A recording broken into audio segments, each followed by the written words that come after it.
guys, what's up? It's Joe Raiti from Raiti's Rides. We're still here at the Chicago Auto Show, and guess what? We came across something that you just don't hear a lot of people talking about.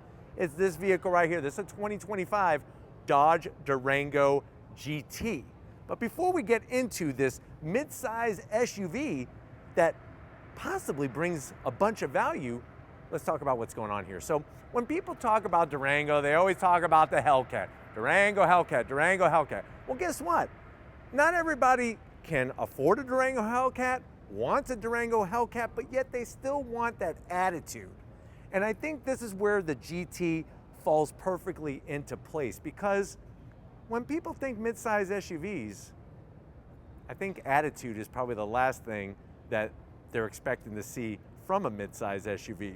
Now, the great news is that the Durango has gotten a lease on life, and they're expecting it to, in this current generation, to go on to at least model year 2025, maybe even 2026. But what I want to find out is, if you're looking for a value-packed midsize, do you go Durango GT? Let's go ahead, let's dive in ours and find out. Now, the great news is, I love the dimensions. It's not too big, it's not too small. It really is that Goldilocks size, and I think that's one of the many reasons why the Durango has lasted the test of time. Now, at the front of the business, you'll see very interesting, intricate daytime running lamps. I like the way they have that split level to it, full LED projector beam headlights, and these are also your turn signal as well. Working our way down, we have that pitch black, metallic black paint, functional corner air intakes. And then as we kind of drift in front, this is where you get that face filled with attitude. Our particular one has the optional silver racing stripes, black and silver. I mean, that to me just really makes my heart pitter patter. You got the Dodge badge. Normally you would have SRT if this was a Hellcat, and then fully functional on the lower grille portion, and you still get that great looking lip. But the stripes come all the way down to the lip.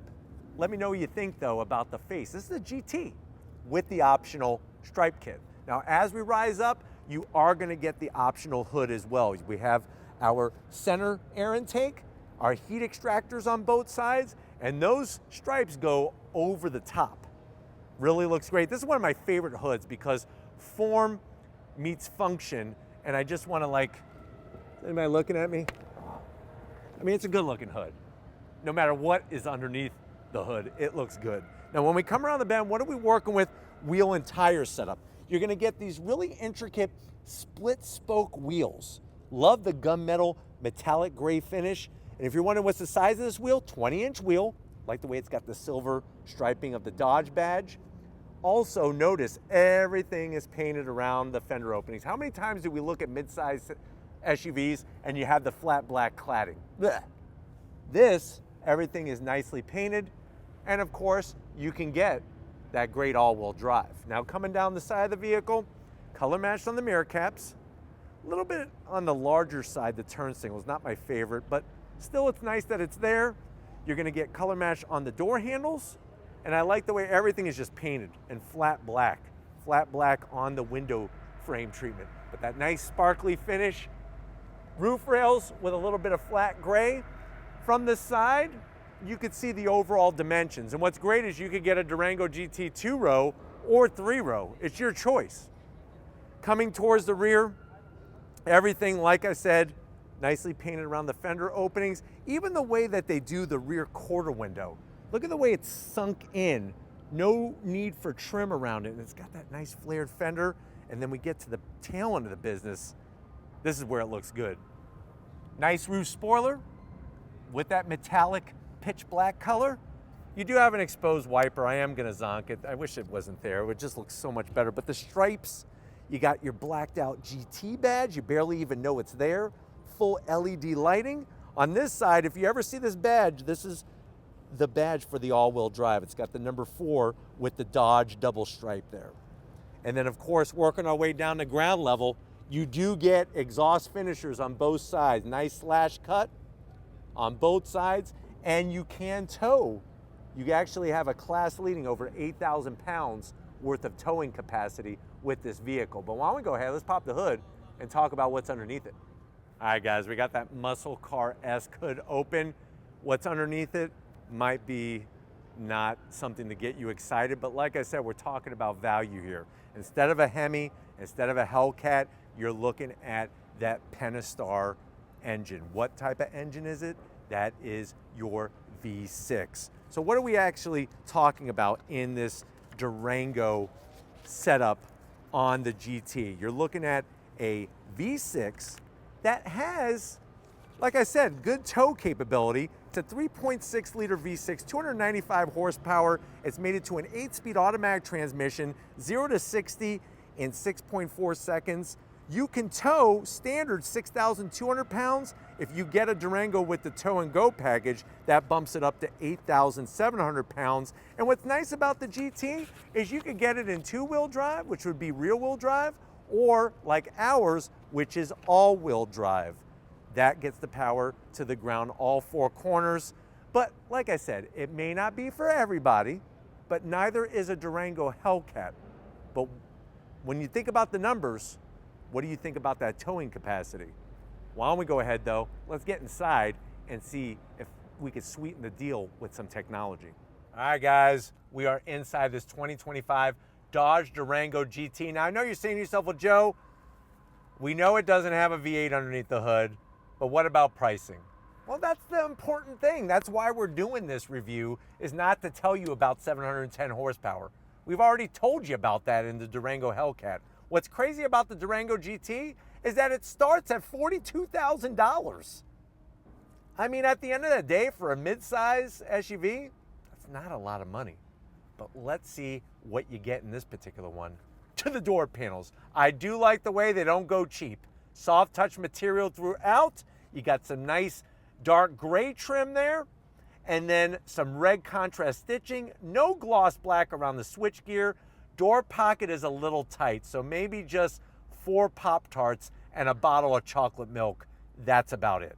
Going from the door panel to the dash, soft touch looking great. There's some of that dark gray finish. I like the way they did that rather than just gloss black. The red stitching. You do have a 12 volt, good for a radar detector. And you do have a Twinkie cargo net here. So don't let your Twinkies dangle. You can put in the cargo net with the red stitching. Slide on in, we got that 10.25 inch infotainment system screens to Uconnect 5. It's a great system, very intuitive, very nice when it comes to accessing things like cameras. You can fold down your 3rd row. I mean, even the heated and ventilated seats in our particular one. That to me is fantastic. We go back in the vehicle, you can pull up the apps. Very nice, even Amazon Alexa in here. Working our way down, real buttons, everybody. Heated steering wheel, ventilated seats, heated seats. You can even turn the screen off, which is nice. Volume knobs, you got your dual climate control, some great toggle switches, including sport mode. More connectivity than what Neil Armstrong had when he landed on the moon. You got 2 USB-Cs, 2 USB-As, aux jack, wireless charging, and a place for 4 payday bars easily in that area. This is going to control the TorqueFlite 8-speed automatic, 2 illuminated cup holders, soft material with the stitching. Open it up. What do we got in there? You got enough room. Damn, you could put 2 bags, 2 small bags of Garrett's popcorn or 1 Chicago dog. Just remember the tip. You don't put sauerkraut or ketchup on a Chicago dog, or you don't get a dog. You get nothing. Seats, the material, the Dodge embroidery, the red stitching. You do have electric assist for the passenger, electric assist for the driver, and we do have a standard size sunroof in here, which is nice. But why don't you come over to the business end? I want to show you behind the leather steering wheel in this Durango. All right, guys, business time behind the wheel. Obviously, sitting here, we do have the beeping sound on because they have the accessories on for us. You do have 2 memory seat settings for the driver's seat. Love the way you got a nice Dodge aluminum sill plate, and then you have all your seat controls, full power. I'm 6 feet tall, and I have plenty of room here. I'm actually lowering the seat. I mean, look at this. That's crazy. Steering wheel, the leather, 2 different types, the perforated, the smooth. You do have flat black on the switchgear, metal paddles to go up and down that 8-speed automatic, and then you have a nice digital gauge display there in the center with the analog gauges flanking it on both sides. But why don't we go ahead, showed you the front part of the inside. Let's get to the mid-row and see how much room there is for your passengers. All right, guys, mid-row time. And what's great is that they know how to do a nice seat at Dodge. Very, very wide piece of real estate. You do have your captain's chair armrest that is wide enough for a human arm. And then you can get available 9-inch rear seat entertainment. This one, of course, doesn't have it. I don't like the cargo nets. This has got to go. If you put a Ginsu knife back here, it's going to cut right through that cargo net lickety split. What is nice, look at all this. Rear AC vents, USB A's, a freaking home power source, and 2 stages of heated seats. I'm over here feeling good. The seats do recline. The only challenge is they don't slide. So just something to think about. The great news is, though, we're going to get into the third row all in one shot here. Lori's actually going to move this seat, and then we're going to get into the third row. So here we go. Pulling the buttons and the switches. Sometimes things just don't go according to plan at the auto shows. But look at this. I'm going to give Lori full access. Yes. So what I like is my knees are on the lower side. That's good. I'm close to the headliner, but not touching it. So it's actually not too shabby. And I feel like the way they do the seating in here, I feel like it's stadium seating because I could see over everybody's head that would be sitting in front of me, which is nice so that you don't get car sick and puke all over yourself.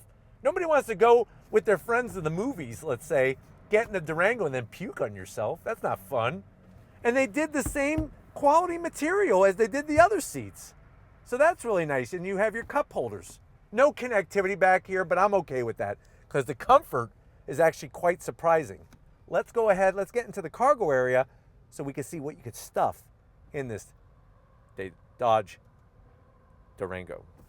All right, guys, cargo area, real nice. You just hit the button, you have electric assist on the GT, and you're gonna be surprised because here we have the third row up, very usable amount of space. You got a large nook over here to where you could easily put a full-size box of Twinkies. On the passenger side, that's where you're gonna find your 12-volt, easily accessible for when you're at the beach, maybe you're tailgating. And then even underneath is where we have tons of storage. My question is it drainable? No, that is the zonk. You can't drain that. So it would have been nice to have that as an actual cooler. But what's great is we could put the seats down, lickety split, easy peasy, lemon squeezy, look at that. And then of course the mid row goes down and you could go get your sheets of plywood and you could get big wood in this Durango GT, even though it does have the V6. Now to close the back, just press that button. Drops on down. But this is what's great about being at the auto shows. It's not just about showing you the top trims. It's not even about showing you things that just have V8s. It's nice to see that at least there's some value for those, like I said, that don't have 100 grand to spend on a Durango Hellcat. You could get some great style and then have that V6 underneath the hood. I guess the good news is at least it's not a 4-cylinder turbocharged engine. But let me know what you think about the value and the price. Like I said, starting $42,000 on a Durango GT. Let me know your thoughts on that. But if you're new to the channel, you're on your way out, hit the subscribe button. I promise you it's worthwhile. Come back for more. If you are a subscriber, thank you for being part of the Raised Rights family. Gotta thank LGR. She's working it like a champ. We're not stopping. We're on a rampage. So thank you, Lori, for all that you do. And just like always, guys, I'll see you on the next ride.